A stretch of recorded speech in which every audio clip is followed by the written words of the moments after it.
বৃষ্টির দিন কাঁঠাল খেতে অনেক মজা, তাই দাম বেশি একটা কাঁঠাল নিয়ে আসলাম।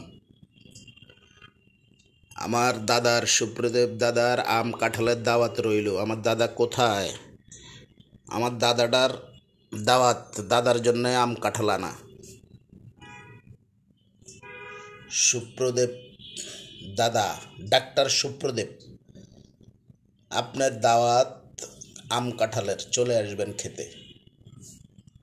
কোথায় আসবেন সেটা বলে দেব, ফোন দিবেন, কোথায় আসবেন বলে দেব। আমি তো বাসায় থাকি না, তো দাওয়াত রইল, বন্ধুর বাসায় থাকি। দাদার আম কাঁঠালের দাওয়াত, চলে আসবেন। সবাই কাঁঠাল খাবেন, অনেক দাম হয়ে গেছে। 30 টাকার কাঁঠাল 130 টাকা দিয়ে আনছি। এই যে চাউলা চাউলা মজা আছে। চলে আসুন সবাই, কাঁঠাল খাওয়াবো।